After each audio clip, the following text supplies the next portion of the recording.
Well, good afternoon. It's 3 o'clock. It's Thursday, June 10th, and it's time for the Small Business Briefing. Welcome. I'm Rob Fowler, the CEO of the Small Business Association of Michigan, and Brian Kelly, our president, is my co-host for this briefing.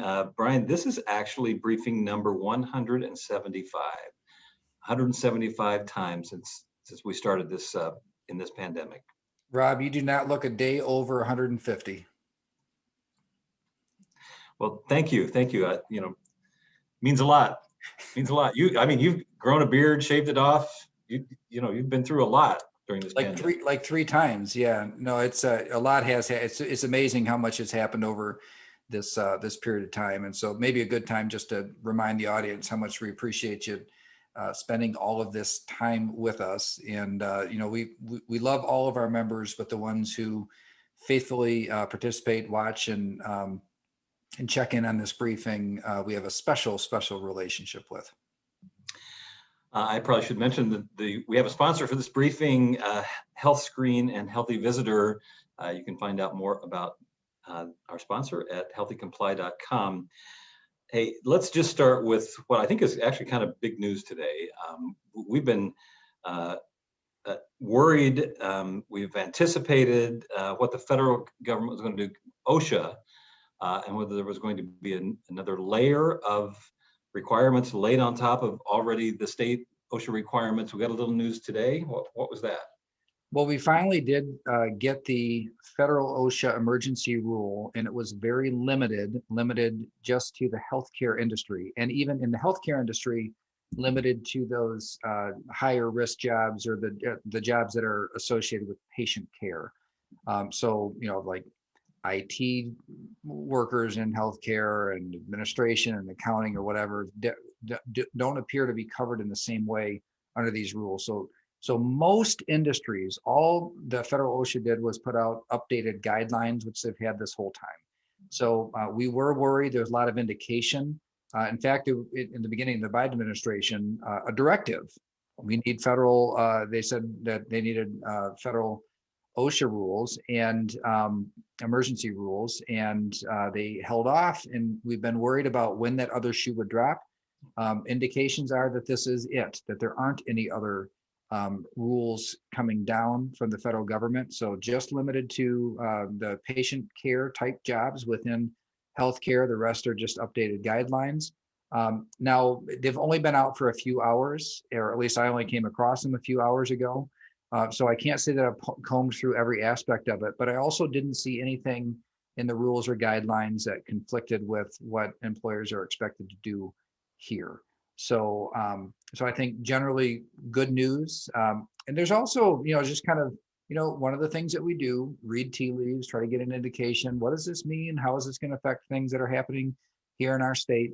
And the fact that the federal government decided not to implement emergency rules on the vast majority of industries, I think is a good indication, or another kind of piece of momentum toward not having COVID-19 specific workplace safety rules here in Michigan. So you might recall, I'm sure most people on this call, on this small business briefing or watching it would recall that the public health epidemic emergency order will expire on July 1st, but the workplace safety rules, emergency rules in our state, go through October 14th. And we have been advocating with our state government that once these epidemic emergency orders expire, really you need to let the workplace safety rules expire. How can we expect our employers to do all this extra work and if there's not even an epidemic emergency in play anymore?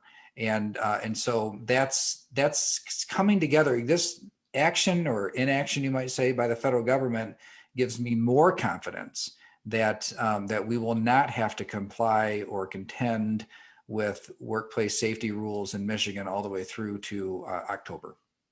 And it's speaking of sort of reading the tea leaves, even the leadership at MIOSHA have sort of reminded people these don't necessarily stay in place all the way through October. So I think given a little signaling that they may end sooner, And so you put these things in place, and it may bode well for ending those workplace rules sooner. And obviously, we'll stay on top of this one and make sure our members and small businesses know about this when it happens. One of the other things we've watched, we've data all the way along, but there's just one I want to put up. It's positivity rate, and I think back to last summer when we were trying to get below 3%. That was sort of the golden rule, was below 3%, and then we lived through this peak again. This is pretty good news, isn't it? It is. So the latest positivity rate, yesterday's numbers from the state, 1.84%.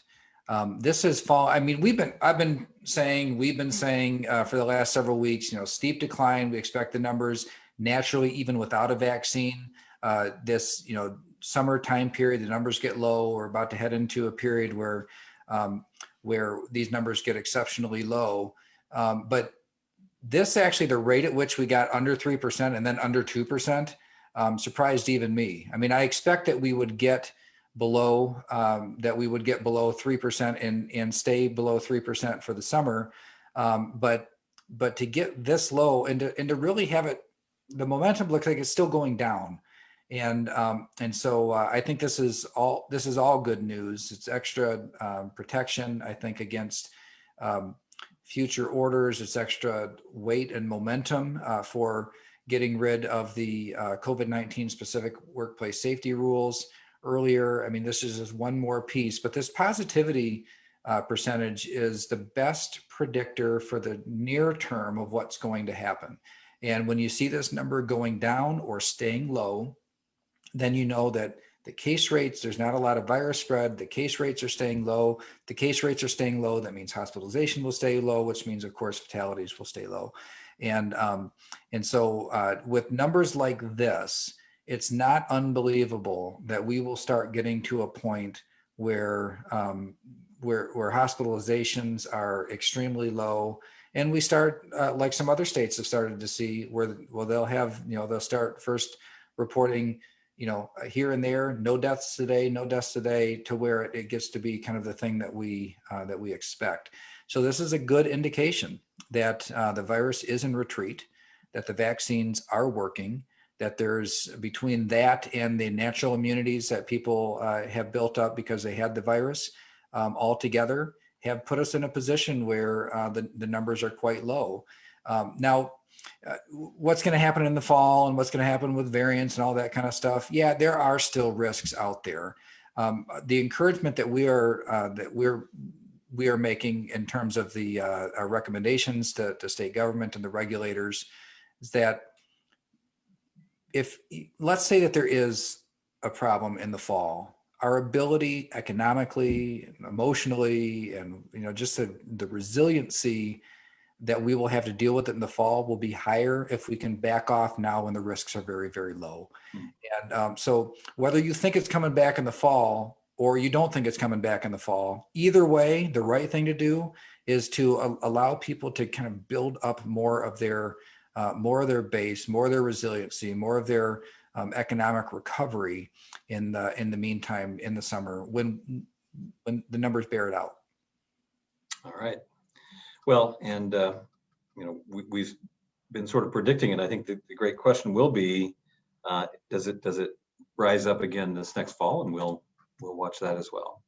Hey, earlier this week, the Detroit Regional Chamber of Commerce put out a poll, it's a statewide poll. We'll dig into this a little bit.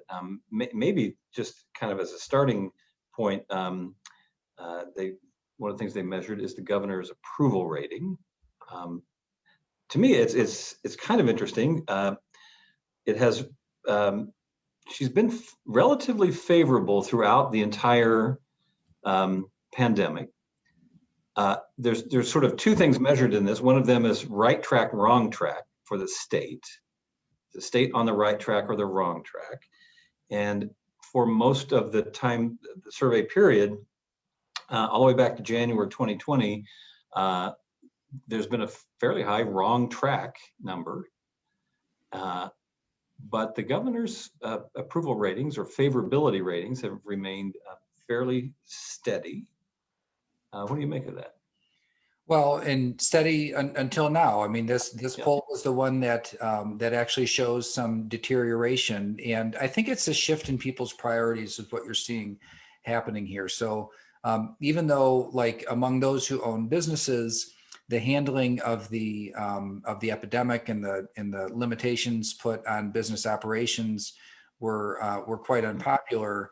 The polling showed throughout last year that the general public largely supported those actions. But and if you ask people during those same time periods, what are your priorities? Management of the epidemic was the top priority.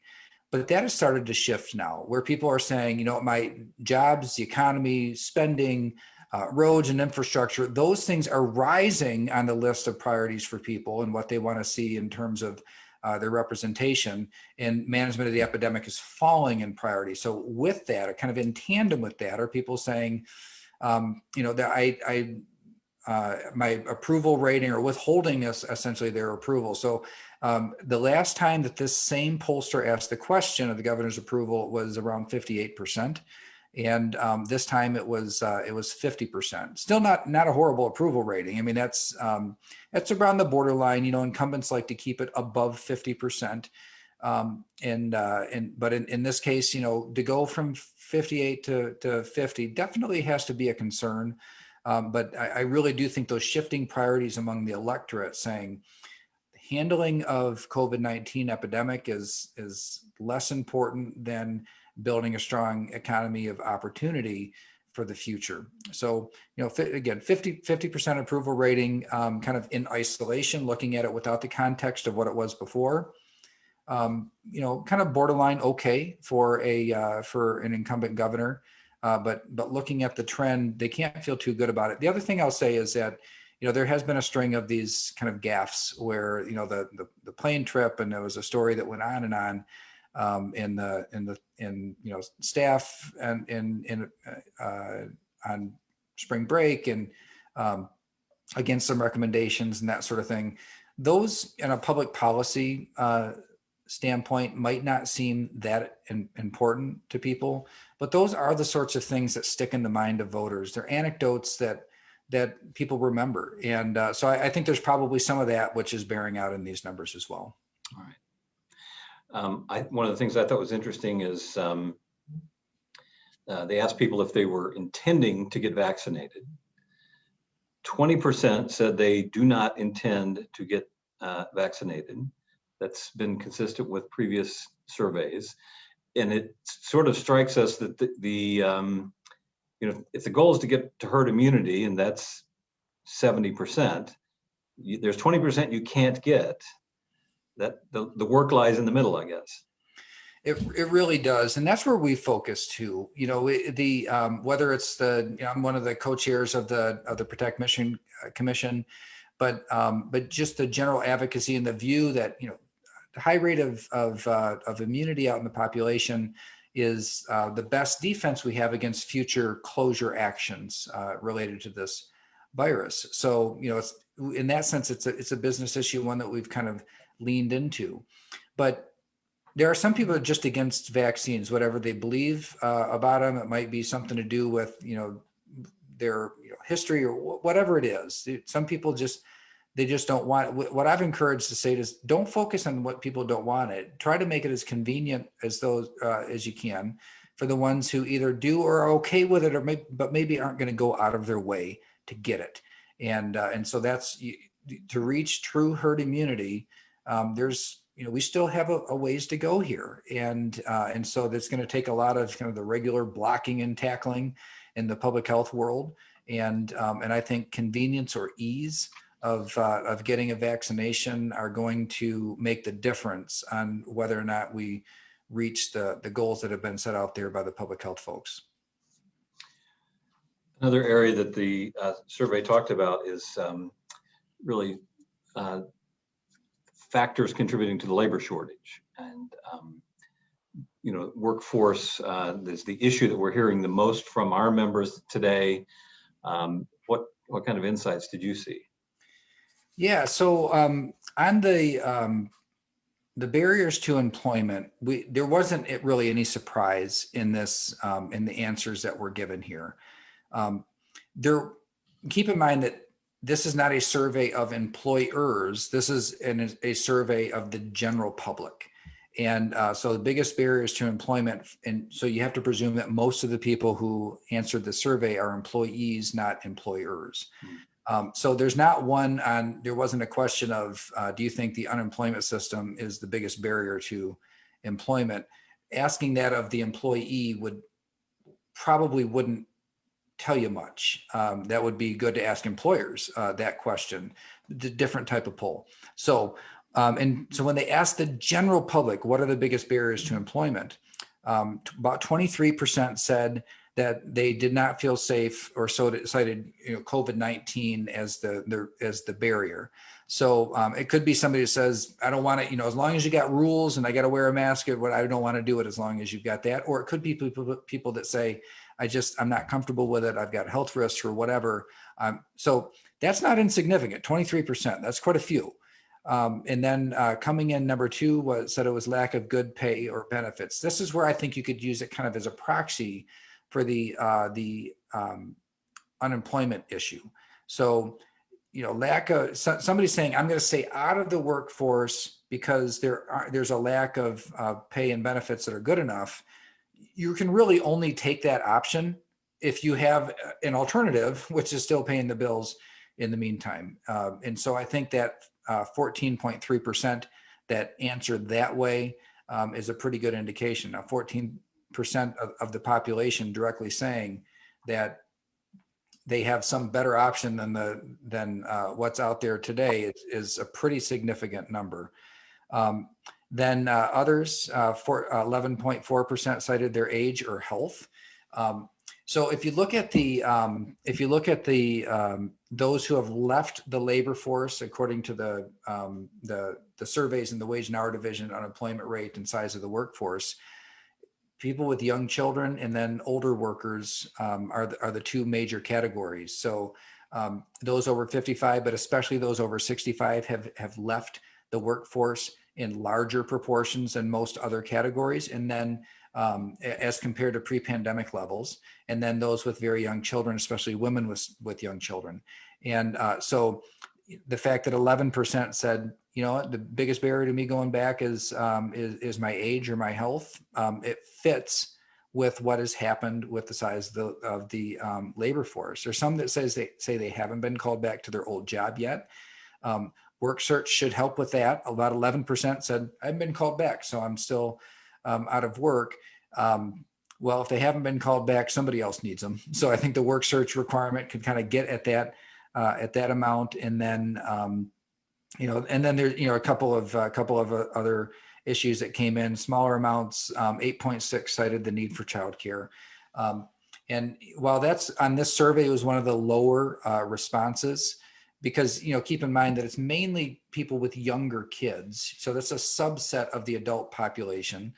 When you consider that, 14% cited lack of good pay or benefits, and so the unemployment system would be more attractive to them, and the lack of childcare, you put those things together and you got almost a quarter of the population there. So I think these things add up. They gave a lot of options, so each one doesn't seem like it's this big thing, but you add a few of them together and all of a sudden you find out that's a lot of people. Yeah, one of the other questions sort of tracked along the same. It was, if you had a job before COVID, where are you today? 76% were employed in the same job. 12.7% were employed in a new or a different job.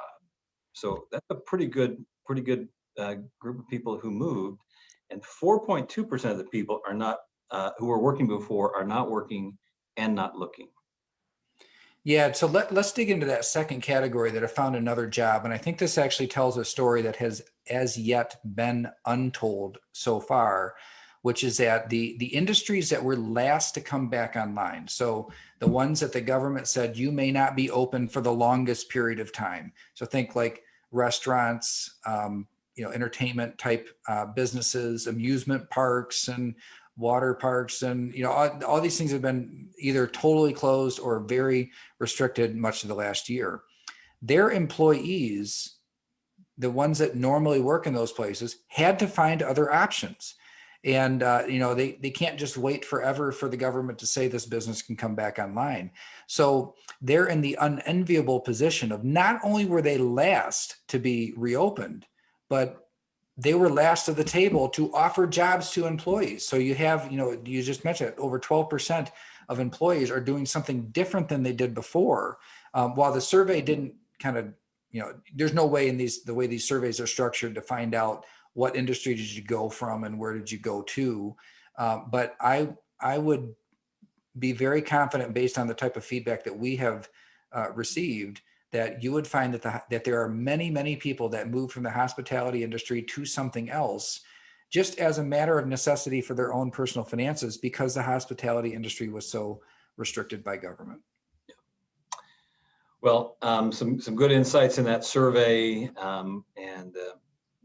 Speaking of surveys, we have our own survey in the field right now. We're as we have done a couple of times during this entire epidemic, we've asked our members, how are you doing in a variety of areas.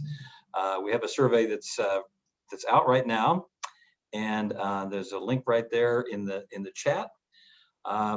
Brian, this survey is going to be unveiled in a couple of weeks. Tell us about that, and I imagine we're encouraging people to fill it out if you haven't. Yeah, please, if you have not completed this survey, please do. It asks questions that are very similar to what we have asked before in surveys during the pandemic and on a couple of occasions in 2020. They're a little bit different because we developed the questions of the survey in partnership with the folks at the state that are putting together an upcoming small business summit the week after next. And we will unveil the results the day of that summit. And as part of the summit, I have a part personally in one of the panels where we talk about the future and the challenges of small business. And I'll be talking about the results of the survey at that time.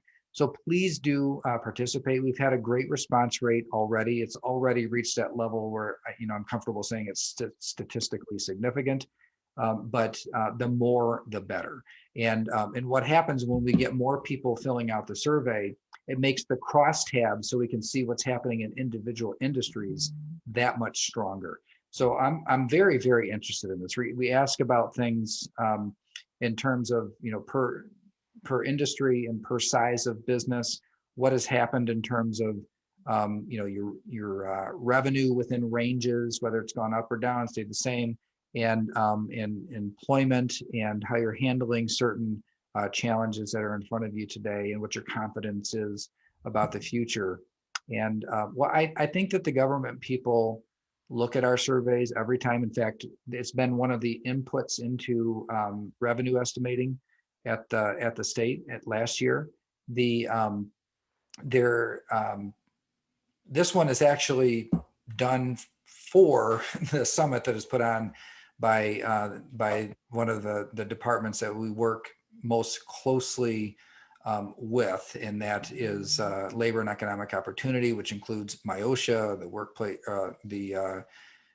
workers' comp, workers' comp, but also the Michigan Works Agencies and Talent and Workforce Development and Michigan Economic Development Corporation. They're all under that umbrella. So we know that these survey results are going to be front and center with these agencies that have had such a large hand in things that pertain to business over the course of this pandemic. So we know it'll have an audience that is particularly important to our future.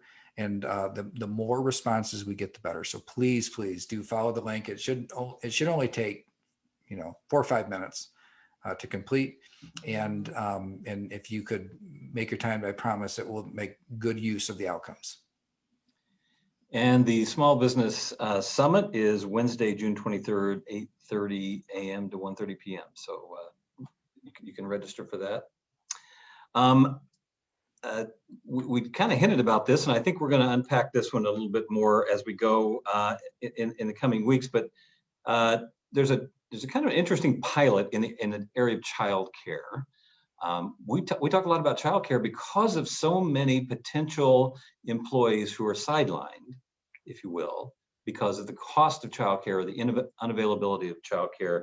Interesting pilot experiment by the state of Michigan called TriShare. What's that? So TriShare is a concept that was developed in the west side of the state, where the business community and Talent 2025 and some other community groups had identified childcare as a major specific need, and that the number of providers was going down, the cost was going up, and therefore affordability and access was very limited. And so what do you do about this? Well, there are some supports that the government provides for those under the poverty level. So what TriShare aims to do is take the same pot of money, but make it accessible to more people at higher income levels. And so they're aiming to get it up to 150% of poverty, which would be, for a family of 4, would be about $50,000, to where there could be help given in partnerships where employers voluntarily sign up and employees utilize it, and the state pitches in, where essentially there's a 3-way share, where in order to get the income limits up to 150% where you get support, the employer pays a third of the child care cost, the employee pays a third, and the state pays a third. And so what, in this case, it's a voluntary thing, and it's done on a pilot basis now. Will employers want to offer this? Will they voluntarily sign up to say, I'd love to add this as a benefit, and if I only have to pay a third of the cost, then it's a competitive edge I'd love to have out there in the marketplace. Will employees participate in it? Will employees say, you know what, yes, I'm going to participate in this program with my employer to make the cost and make it more possible to go back to work and have the cost be affordable, so that when I go back to work, it's worth it at the end of the day. So right now they've launched it as a pilot, and it's in relatively early stages. They are doing it in like a heavily densely populated urban area, a suburban area, and a rural area. So 3 different pilots to test out the concept and see whether there's demand for it. And so it's something, again, the Grand Rapids Chamber had a leading role in. We had kind of sung in the choir, if you will, with them on just looking for solutions and trying new things to get to the bottom of how we ensure that lack of availability of high quality childcare not be the thing that keep people that otherwise would want to be in the workforce. Now, the other thing I'll mention too is that keep an eye, keep your ears open and an eye out for a much more robust discussion about childcare.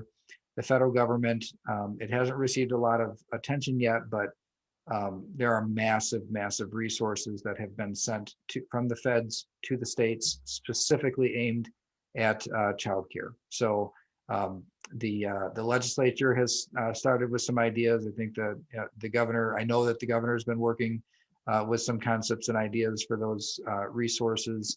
And in the coming weeks, I expect the childcare issues discussion to really ramp up. And as the survey that we talked about a little while ago shows, that there's about 8% of the workforce where this is the thing. And now, and again, 8% might not sound like a lot, but 8% of the workforce is a lot. I mean, it would make a huge difference if there was a game changer that made it more possible for that 8% to get back into the workforce. The pilot areas include Muskegon County, the Great Lakes Bay region, and so that's coming out of the Saginaw Intermediate School District, and the United Way of Northwest Michigan is the 5 counties in Northwest Lower Michigan. So if you live there, you actually could participate in one of these pilots today. Let's end with this. We've been talking about massive resources coming into our state, and the federal government is literally providing resources, but the effect of the federal government's resources is also having an effect on state government resources.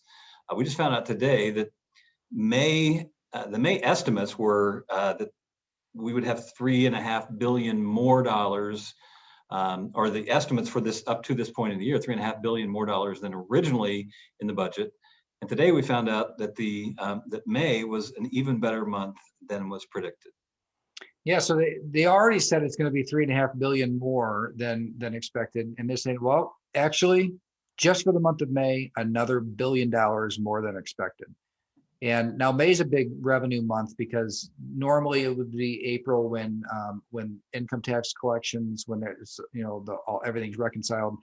The filings were delayed a month, so May was the big income tax. So this is the big month, but the revenues overall came in $1 billion higher than the previous adjustments, which were already adjusted way up.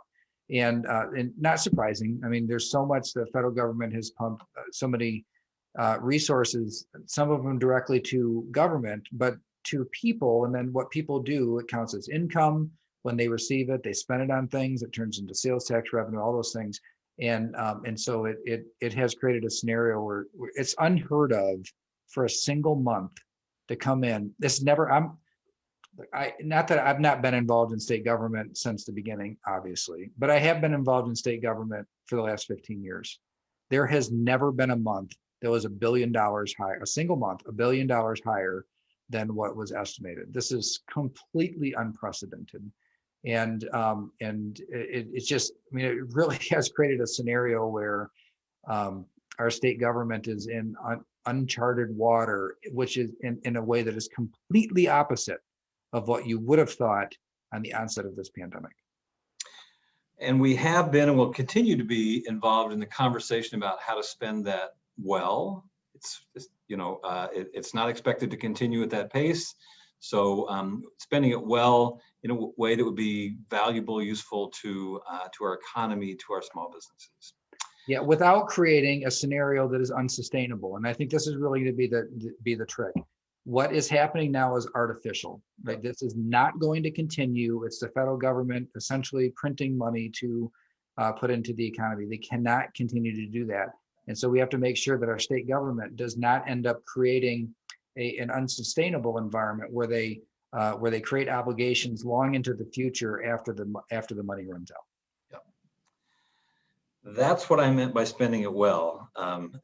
So, hey, if you haven't signed up for the SBM annual meeting yet, it is not too late to do so. It is next week, next Tuesday and Thursday, the 15th and 17th. And the theme of the annual meeting is navigating the road ahead. It really is our biggest meeting of the year, our biggest membership meeting of the year. So encourage members to sign up and to tune in. It's a virtual meeting, and there's some more information about it in the chat. Thanks for joining us today. We appreciate it. We'll see you back here on Monday. Have a great weekend. Thanks for your support, everybody. See you on Monday.